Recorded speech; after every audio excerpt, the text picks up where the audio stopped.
I didn't think much of it at first. Projects move through hands all the time. You build something, someone else presents it, and the credit sort of disperses into the air like it belongs to no one in particular. I told myself that's just how things work. That being reliable mattered more than being visible.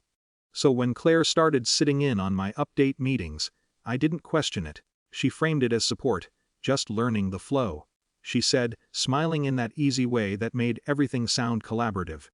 At first, she deferred to me. Let me answer questions. Let me walk through the details. But over time, something shifted. Small things. She'd jump in mid-explanation.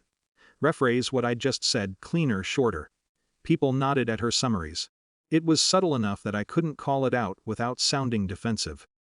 Then one morning, during a team sync, our manager asked for a progress update on the integration project, the one I'd been building for weeks. Claire spoke.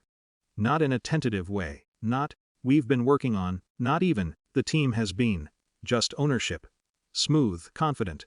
Like she had always been the one behind it. I remember sitting there, hands folded, listening to her describe my work with just enough accuracy to sound credible.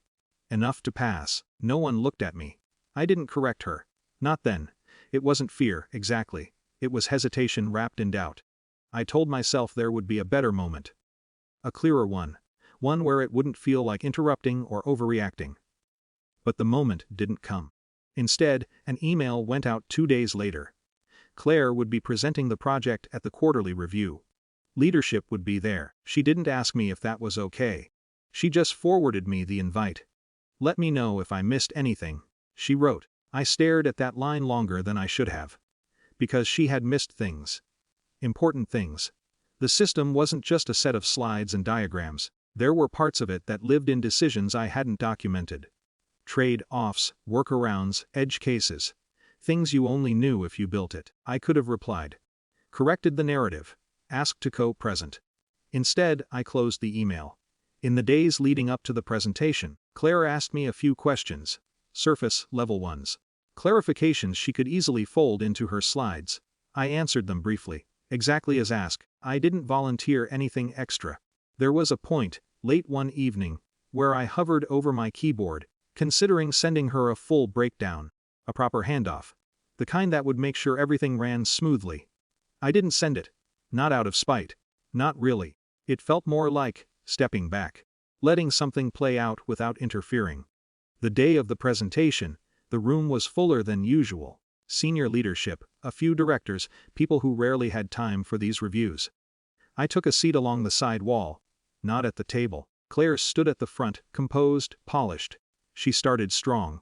Walked through the overview, the objectives, the outcomes so far. Her voice was steady, confident. For a while it worked. Then the questions started. At first, they were general. Timelines, impact. She handled those well enough. But then one of the directors leaned forward. What happens when the input data fails validation at stage 3? It was a specific question. Not something you'd pull from a slide. Claire paused. She gave a partial answer. Close, but not quite right. The director nodded slowly, then followed up. And how are you mitigating that risk downstream? Another pause. I watched her shift slightly. Just a fraction. Enough to notice. She tried again, this time speaking more broadly. Generalizing. It sounded right if you didn't know the system. But the people in that room, they knew enough to keep asking. Another question. Then another, each one narrowing in on the parts she didn't fully understand. The parts I had never written down. I stayed quiet. Not rigid, not tense, just still. At some point, our manager stepped in. He asked a question I recognized immediately. One that cut through all the abstraction. Can you walk us through the actual logic you implemented for exception handling? Claire hesitated longer this time. I'd need to double-check the exact implementation, she said. The room shifted. It wasn't dramatic. No one reacted outwardly. But the confidence that had been there at the start it thinned. My manager's gaze moved, briefly, across the room. It landed on me, not in a confrontational way. Just recognition. Can you add to that? He asked. It was the first time anyone had directly acknowledged me. I didn't rush to speak. I didn't look at Claire. I just nodded. And then I explained. Not everything. Not in a way that made her look foolish. Just the necessary parts. Clear, precise. Enough to answer the question fully. The director who had asked earlier leaned back, satisfied. "Okay," he said. "That makes more sense." The rest of the presentation shifted after that. Subtly, but unmistakably. Questions came to me more often. Clarifications directed my way. Claire continued presenting, but something had changed. The ownership she had carried in at the beginning didn't quite hold. By the end, there was no confrontation. No call-out, no scene. Just a quiet realignment. After the meeting, people filed out quickly.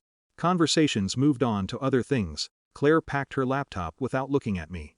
We didn't speak. Later that afternoon, my manager stopped by my desk. "Next time," he said, "you should be the one presenting." It wasn't an apology. It wasn't an acknowledgement of what had happened before. But it was clear, things adjusted after that. Gradually, I was looped into conversations earlier. Asked for input directly. My name started appearing where it hadn't before. Claire kept her distance. We stayed professional.